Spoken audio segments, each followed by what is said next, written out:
The night air inside Harlem's Cotton Club was thick with cigarette smoke and expensive perfume when Dutch Schultz made the decision that would cost him 8 men and his entire Harlem empire.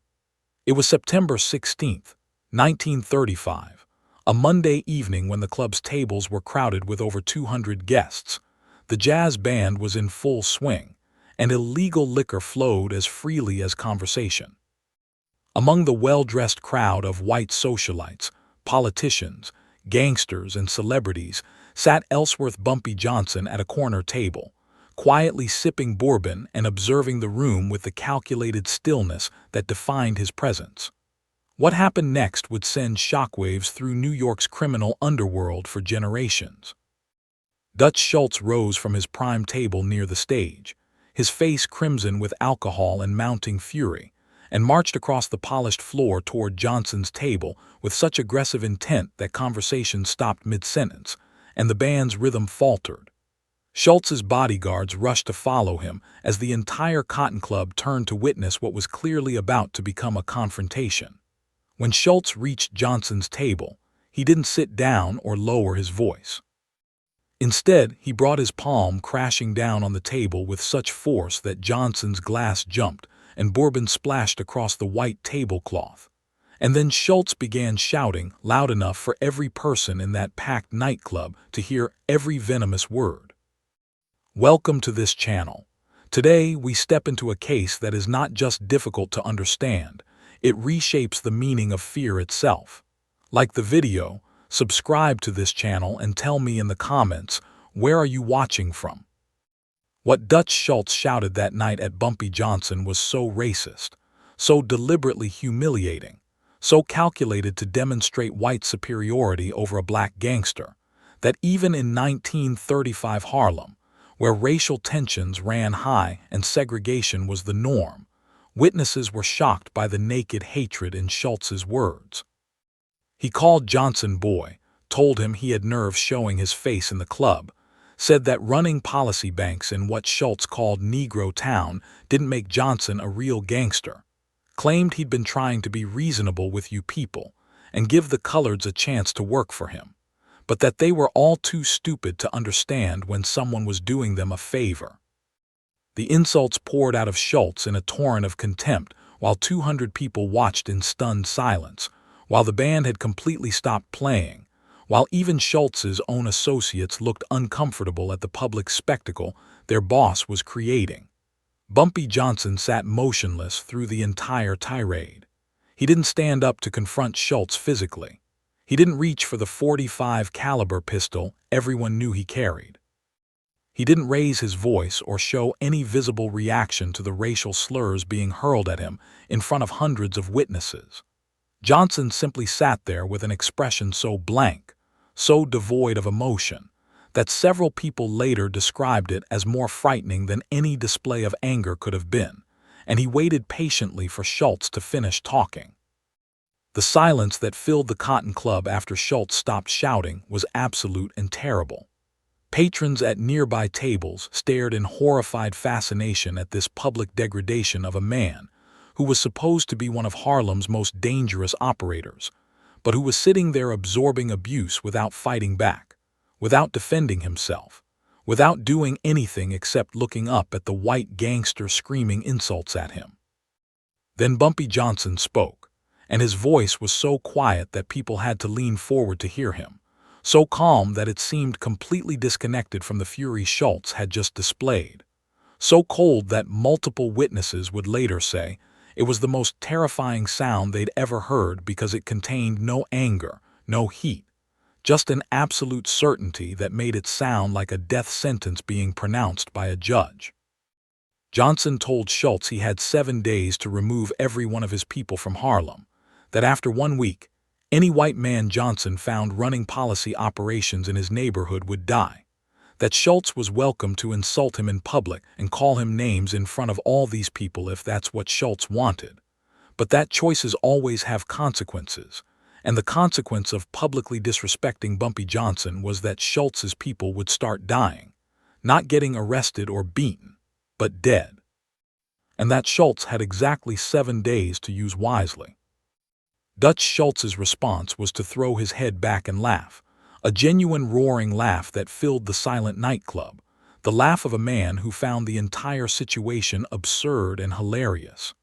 Schultz bellowed that Johnson was giving him 7 days, asked if everyone had heard that, said this nobody from the streets thinks he can threaten Dutch Schultz, called it the funniest thing he'd heard all week.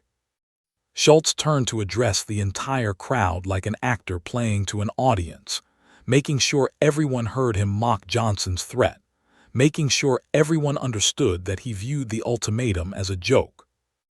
Then Schultz turned back to Johnson and told him that in 7 days, Johnson would either be working for Schultz or he'd be dead, that those were the only 2 options, that there was no third possibility where Johnson somehow won because, as Schultz put it, Negroes don't win against white men, that's just how the world works, and if Johnson was too stupid to understand that basic fact, then Schultz would teach him the hard way. Johnson didn't reply to any of this.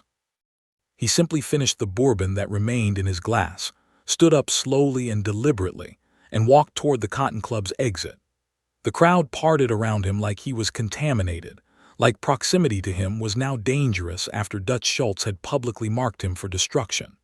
Johnson walked past Schultz without a glance, walked past Schultz's bodyguards who tensed but didn't stop him, walked out into the Harlem night, and vanished into the darkness of the streets. Schultz watched Johnson leave while still chuckling and shaking his head at what he saw as the absurdity of a black gangster threatening him. Schultz returned to his table, ordered fresh drinks, and spent the rest of the evening retelling the story to anyone who would listen, describing how he'd put that uppity colored boy in his place, how Johnson had just sat there and taken it like all Negroes do when white men remind them who's really in charge, how Harlem would be completely under Schultz's control within a month because the last serious resistance had just been crushed in front of 200 witnesses.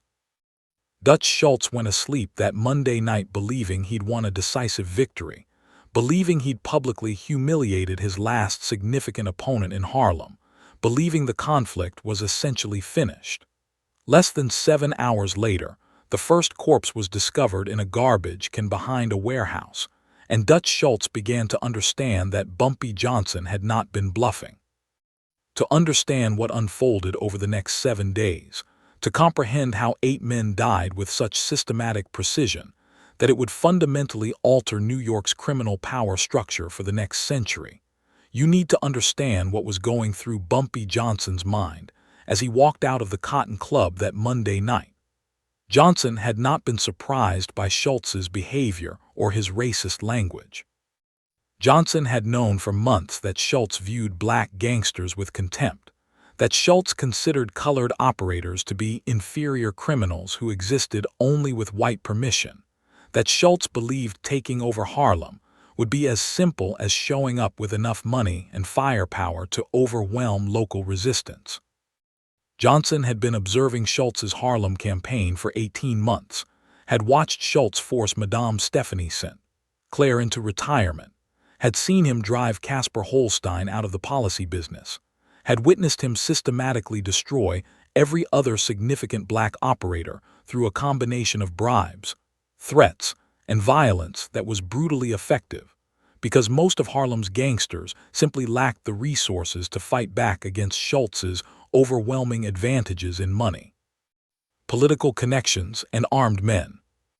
If you're still listening, take a moment to like the video, subscribe to this channel, and tell me in the comments, where are you watching from?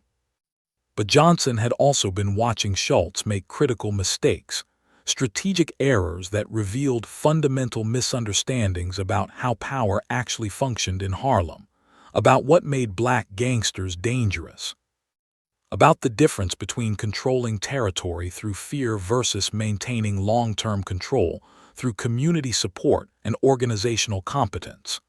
Schultz's primary mistake was assuming that violence alone would be sufficient to control Harlem permanently. He'd brought guns and money, and the advantages that came with being white in 1935 America, but he hadn't brought understanding or respect. Schultz didn't comprehend that Harlem's policy operations functioned because of community trust, because local people believed that the operators, despite being criminals, were at least Harlem people who understood the neighborhood and had some investment in maintaining the community rather than just extracting money from it. Schultz's collectors were outsiders, white men who came into Harlem solely to take money and who treated residents with obvious contempt, and that created resentment that Schultz either didn't notice or didn't care about because he assumed fear would be enough. Schultz's second mistake was conducting his takeover through visible public violence that attracted attention and created martyrs. Every time Schultz killed a black policy operator, that operator's family and associates became enemies who might cooperate with anyone opposing Schultz. Every time Schultz beat up runners who didn't cooperate, those runners spread stories throughout the neighborhood about Schultz's cruelty, turning public opinion against him even as his operations expanded and his profits grew. But Schultz's biggest mistake, the fatal error that would ultimately cost him 8 men and his entire Harlem operation, was what he did that Monday night at the Cotton Club.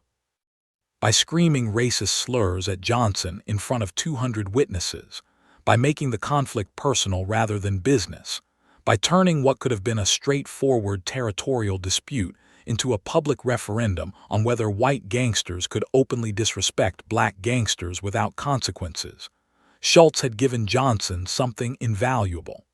He'd given Johnson moral authority in the eyes of Harlem's community. As Johnson walked through Harlem streets after leaving the Cotton Club, heading toward his apartment on West 139th Street, his mind was already working through the implications and formulating a response that would be so decisive, so brutal, so effective that it would establish principles about race and respect and power that would govern New York's criminal underworld for decades to come. The response Johnson conceived during that walk had 3 essential components. First, complete operational silence. Johnson would vanish from public view immediately, would temporarily close his policy banks, would stop conducting any visible business, would disappear so thoroughly that Schultz's men couldn't locate him to retaliate. This would serve 2 purposes simultaneously.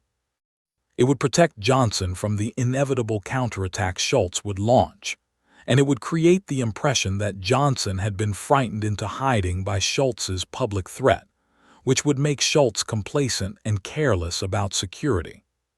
Second, systematic elimination of Schultz's key Harlem operators.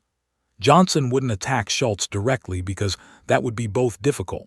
Schultz was too well protected, and counterproductive. Killing Schultz would trigger massive retaliation from Schultz's organization and from other white gangsters who would view it as colored criminals overstepping acceptable boundaries. Instead, Johnson would kill the 8 men who actually ran Schultz's Harlem operations on the ground, the collectors who picked up money from runners, the enforcers who intimidated people who didn't cooperate, the policy bank operators who processed bets and maintained records.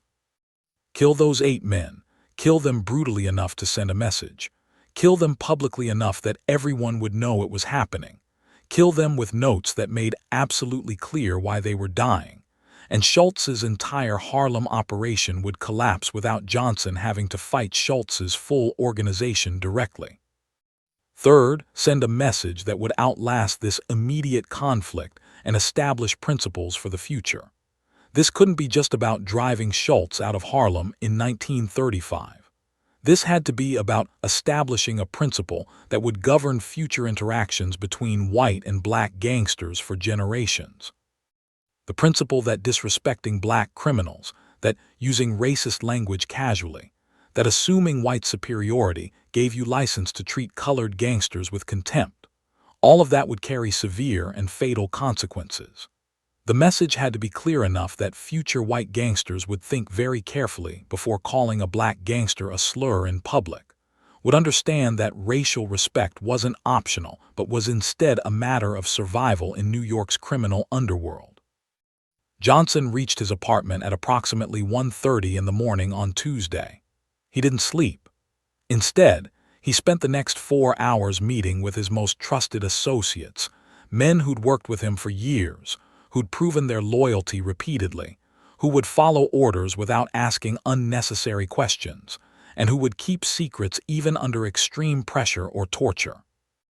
Johnson gave these men a list containing 8 names, 8 of Schultz's key Harlem operators, the men who actually made Schultz's operation function on a day-to-day basis, the collectors and enforcers and policy bank managers whose deaths would cripple Schultz's Harlem interests, without requiring an impossible frontal assault on Schultz's full organization with all its resources and connections. Johnson's instructions to his men were extremely precise. These 8 men die over the next 7 days, 1 per day in the order listed. Kill them however you want, but make absolutely sure each death is discovered quickly, and make absolutely sure each body has a note that counts down how many deaths remain. Start with Vincent Colucci tomorrow night, Tuesday. He's a collector who operates in central Harlem, finishes his rounds around 11 at night. Take him after his last pickup, torture him somewhere private so he understands exactly why he's dying, then leave the body where it'll be found Tuesday morning with a note that says 1 down, 7 to go, leave Harlem. Then wait exactly 24 hours and take the next one on the list. Keep going methodically until all 8 are dead or until Schultz pulls completely out of Harlem. One of Johnson's men asked the obvious question. Bump, if we kill 8 of Schultz's people, he's going to come after us with everything he's got. He's going to try to kill you, kill all of us, burn down Harlem if that's what it takes. How do we survive that kind of response? Johnson smiled, a cold smile that never reached his eyes. Schultz can't kill what he can't find, Johnson said. Starting tomorrow, I'm disappearing completely. You all keep your heads down, operate through intermediaries. Don't do anything that draws attention except killing Schultz's people 1 per day. Schultz will be looking for me everywhere, looking for you, asking questions all over Harlem, trying to find us so he can retaliate. But everybody in Harlem saw what Schultz did tonight at the Cotton Club. Everybody heard him call me those names, saw him humiliate me in public using racist language. You think anybody in Harlem is going to help Schultz find us after that? You think people are going to cooperate with the white man who came into our neighborhood calling us slurs and telling us we're too stupid to run our own operations? Schultz made this personal when he could have kept it business. He made it about race and respect. And that means Harlem will protect us because killing Schultz's people isn't just criminal business anymore. It's payback for every insult, every slur, every time white gangsters have treated us like we're nothing. We've got 7 days to kill 8 men. After that, Schultz either withdraws completely from Harlem or we keep killing his people 1 per day until he does. It's that simple. If you're still listening, take a moment to like the video, subscribe to this channel, and tell me in the comments, where are you watching from? By 5:30 Tuesday morning, Johnson's team had finalized every detail of the plan. Each of the 8 targets had been assigned to specific killers who had the skills and temperament for the work. Surveillance had been arranged to track each target's movements and identify when they'd be most vulnerable to attack. Equipment had been gathered, weapons and cars and safe houses where torture could be conducted without neighbors hearing screams or calling police. Everything was ready to begin. At 6 o'clock Tuesday morning, Bumpy Johnson walked out of his apartment carrying a small suitcase, climbed into a car driven by one of his most trusted associates, and vanished completely from public view. For the next 7 days, nobody outside Johnson's inner circle would see him or know his location. Dutch Schultz would spend the entire week searching desperately for Johnson, would offer substantial money for information about his whereabouts, would threaten and intimidate people throughout Harlem trying to find the man who'd promised to kill his operators. But Johnson had become invisible, present only in the systematic executions of Schultz's men, but impossible to locate for the people trying to find him and kill him.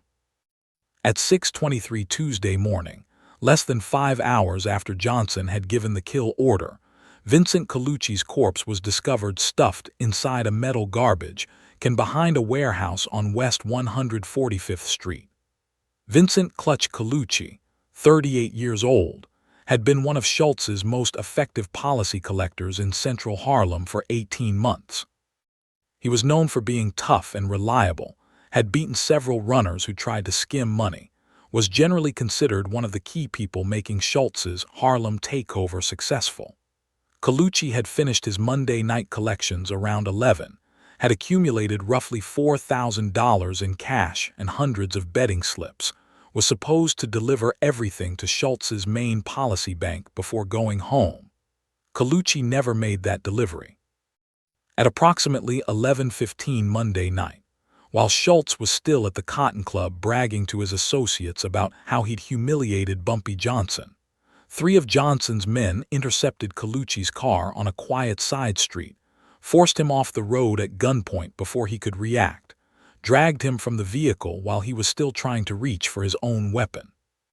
They drove Colucci to an abandoned warehouse on West 147th Street, a building Johnson's organization controlled, a place where the walls were thick enough that screams wouldn't carry to neighboring buildings. What happened in that warehouse over the next several hours was designed not merely to kill Colucci, but to send a message through his corpse about what happened to people who worked for Dutch Schultz in Harlem after Schultz had publicly disrespected Bumpy Johnson. They began with Colucci's hands, used a heavy hammer to systematically break every finger one by one, crushing bones slowly while Colucci screamed and begged, and tried to explain that he was just doing his job, that he had nothing personal against Johnson, that he was sorry about whatever Schultz had said at the Cotton Club. But Johnson's men weren't interested in apologies or explanations. They worked methodically and patiently, breaking each finger individually, making absolutely sure Colucci felt every impact, making absolutely sure he understood that this pain was the direct consequence of working for a man who'd called their boss racial slurs in front of 200 people. Then they moved to his face, beat him with fists and small wooden clubs, breaking his nose and jaw, knocking out teeth, closing both eyes with swelling, making sure that when the body was eventually found, it would be immediately obvious that Colucci had suffered extensively before dying. Between the beatings, they asked him questions. You know why this is happening to you, Vincent? You know what your boss did last night? He disrespected our people, called us names that no man should call another man, treated us like we're nothing. And you work for him. You collect money for him. You help him take over our neighborhood, so you pay the price for his mistakes. That's how this works. Colucci tried desperately to bargain. He offered to quit working for Schultz immediately, offered to provide them with detailed information about Schultz's operations and vulnerabilities, offered money and cooperation, and anything else he could think of that might make them stop the torture. But the men torturing him weren't interested in bargaining or information. This wasn't about getting intelligence or making deals. This was about killing Colucci in a way that would terrify the other 7 people on Johnson's list, that would send an unmistakable message to Schultz about the cost of disrespecting black gangsters in public. After the hands and face, they used an ice pick, stabbed Colucci 11 times in non-lethal areas, shoulders and thighs and abdomen, wounds that caused tremendous pain without immediately killing, wounds that made Colucci scream until his voice gave out and he could only make small whimpering sounds. They took their time with this phase, spacing the stab wounds out over perhaps an hour, making absolutely sure Colucci experienced every second of suffering, making sure he understood this was punishment, not just execution.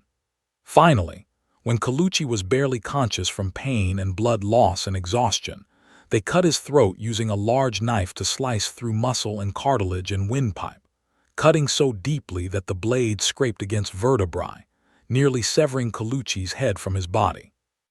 The throat wound was the last thing Colucci experienced before death, the sensation of his blood pouring out, the inability to breathe, the knowledge that he was finally being allowed to die after hours of torture.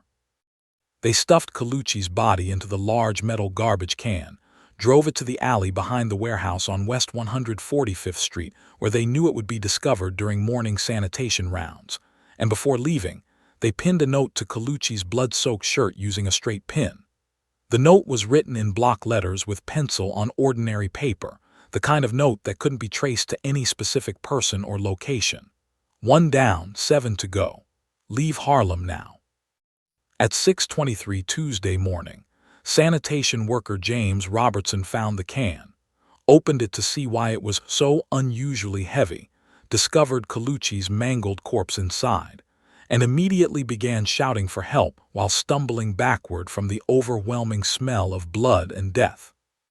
Police arrived within minutes, pulled Colucci's body from the garbage can, saw the extent of the horrific injuries, read the note pinned to his shirt, and immediately understood they were looking at the beginning of a gang war rather than an isolated murder. The note's message was absolutely clear. 7 more people were going to die, one by one, until someone, presumably Dutch Schultz, left Harlem as ordered by whoever had killed Colucci. By 9 Tuesday morning, word had spread throughout New York's entire criminal underworld that Vincent Colucci was dead, that he'd been tortured for hours before being killed, that a note had promised 7 more deaths were coming in the next 6 days. Dutch Schultz heard the news while eating breakfast at his Bronx headquarters, initially dismissed it as probably unrelated to the Cotton Club confrontation, but then learned about the note's specific message, and suddenly understood that Bumpy Johnson had actually meant exactly what he'd said, that the 7-day deadline wasn't empty posturing or bluffing, but was a literal promise that Schultz's Harlem operators would start dying 1 per day. Schultz's immediate reaction was entirely predictable: rage, threats, orders to find Johnson immediately and kill him before he could kill anyone else. But Johnson had disappeared completely. His apartment was empty. His policy banks were all closed. Nobody knew where he was or could provide any information about his location. Schultz spent all day Tuesday offering substantial money for information, sending men throughout Harlem to ask questions and make threats, intimidating people who claimed not to know anything about Johnson's whereabouts. But Harlem's community, still furious about Monday night's public humiliation at the Cotton Club, refused to cooperate with Schultz. Nobody would help the white gangster who'd called their people racial slurs, find the black gangster who was killing his men in retaliation for that disrespect. Wednesday morning, September 18th, Dutch Schultz found an envelope that had been slipped under the door of his Bronx headquarters sometime during the night. Inside was a note written in the same block letters as the note found on Colucci's body. 1 down, 7 to go. Your collector is dead because you disrespected us publicly. The next one dies today. Pull out of Harlem completely or keep counting bodies.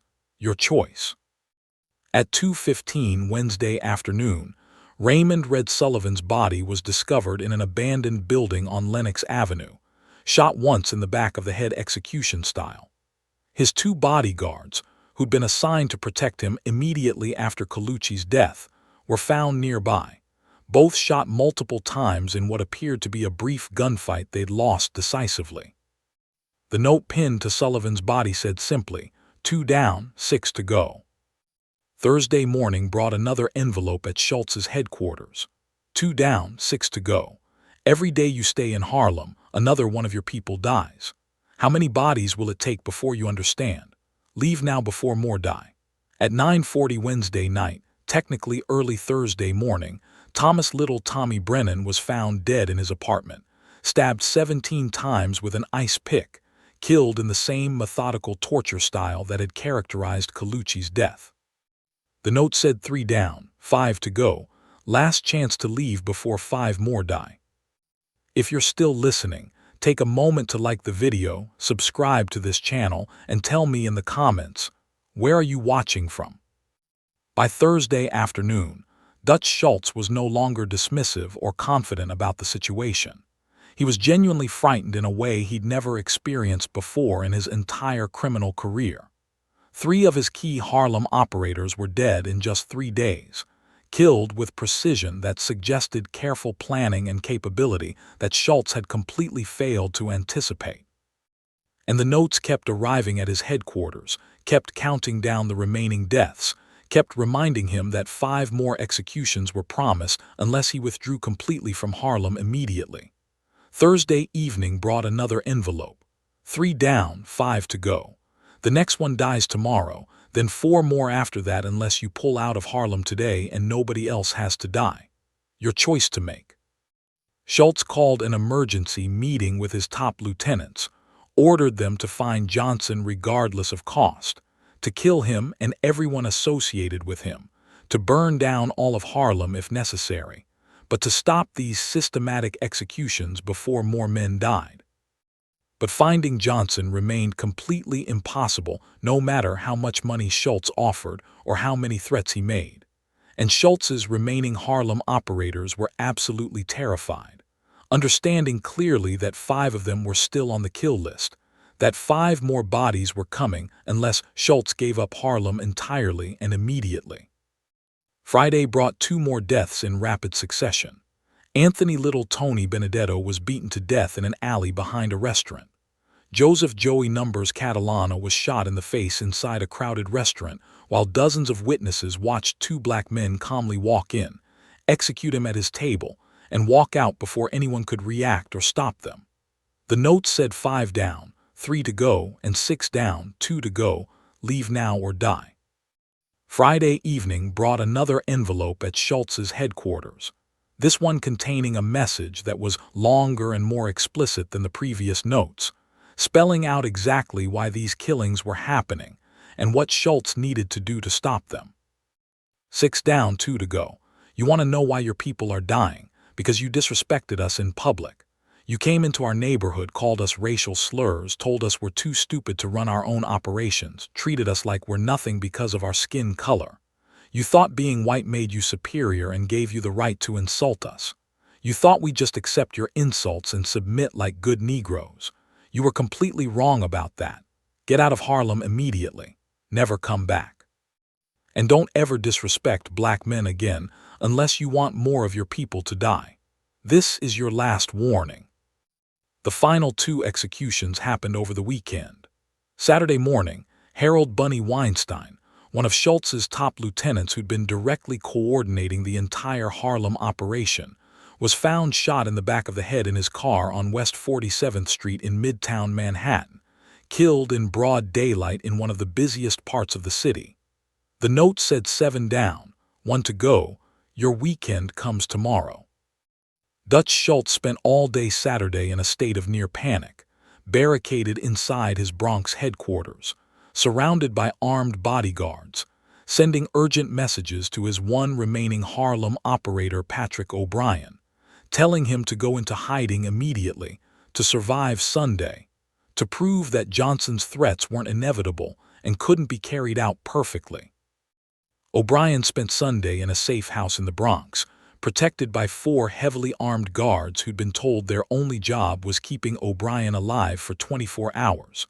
But at 8:47 Sunday evening, a woman knocked on the safe house door claiming to have the wrong apartment address. When one of the guards opened the door to redirect her, she threw a gasoline bomb inside. The apartment erupted in flames instantly. The guards ran for the back exit and were immediately cut down by shotgun fire from men who'd been waiting in the alley specifically for that response. O'Brien tried desperately to escape through a window but was shot before he could climb through, his body falling back into the burning apartment. When firefighters finally extinguished the blaze and recovered O'Brien's badly burned corpse, they found a note that was partially burned but still legible. 8 down, 0 to go. Harlem belongs to Harlem. Don't ever disrespect black men again. Leave and never come back. Monday morning, September 23rd, Dutch Schultz received his final message from Bumpy Johnson. 8 of your men are dead. They died because you made a choice to disrespect me in public, to call me racial slurs in front of hundreds of people, to treat colored gangsters like we're inferior to white criminals. You thought I was bluffing when I said your people would die. You laughed at me. You called me a stupid Negro who didn't understand how the real criminal world works. I wasn't bluffing at all. Your 8 dead men prove that conclusively. You have 24 hours to close every single operation you have in Harlem. After that deadline, I start killing your people everywhere. Not just Harlem, but Bronx, Brooklyn, Manhattan. One per day until you're completely out of our neighborhood. This isn't about money or territory anymore. This is about respect. This is about teaching you and every other white gangster in New York that you can't disrespect black men without paying a severe price. That price is 8 bodies so far. It'll be many more if you don't leave immediately. Get out. Stay out. And remember what it cost you when you forgot that colored gangsters deserve the same respect you demand for yourself. By Tuesday evening, every single one of Dutch Schultz's Harlem operations had been shut down completely. He'd pulled all his people out, abandoned 18 months of work and substantial financial investment, retreated entirely from Harlem, rather than continue losing men to an opponent who demonstrated both the capability and the absolute will to kill indefinitely, until Schultz withdrew. The story spread rapidly throughout New York's entire criminal underworld, retold in every speakeasy and policy bank and mob social club across the city. Dutch Schultz had publicly humiliated Bumpy Johnson at the Cotton Club, had called him racist names in front of 200 witnesses, and within exactly 7 days as promised, 8 of Schultz's men were dead, and Schultz had been driven completely out of Harlem by a black gangster who'd proven that public disrespect carried fatal consequences. If you're still listening, take a moment to like the video, subscribe to this channel, and tell me in the comments, where are you watching from? The lesson from those 7 days lasted not just years, but multiple generations. White gangsters who dealt with black operators after 1935 were extremely careful about language, careful about displays of contempt, careful about assuming racial superiority, gave them license to treat colored criminals as inferiors. Because everyone remembered what happened to Dutch Schultz when he forgot that respect flows in all directions regardless of race. When he assumed being white meant he could say anything to anyone without facing severe consequences.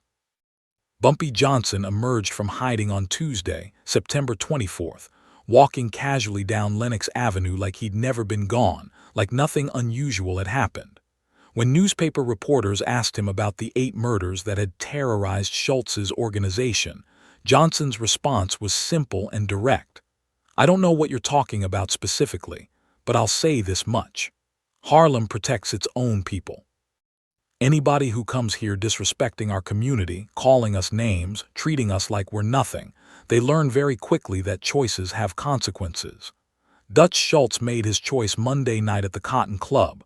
He chose to disrespect me in public using racist language, and he paid for that choice with 8 of his people dying. That's just how it works in this world. You disrespect black men, you pay the price. Remember that simple lesson, and you'll live a lot longer. Dutch Schultz never returned to Harlem after that week. 1 month later, on October 23, 1935, Schultz himself was killed in Newark, New Jersey, by hitmen sent by other white gangsters who decided he was too reckless, too dangerous, too likely to bring unwanted attention to all of them. Bumpy Johnson took over all of Schultz's former operations in Harlem, built them into a criminal empire that would last for decades, and became a legend not just because he'd driven out Dutch Schultz, but because he'd established a principle that would govern criminal interactions for the next century. Don't ever disrespect black men, not in public, not in private, not if you all want to keep breathing. 8 bodies in 7 days. A message written in blood that New York's underworld never forgot and never stopped respecting.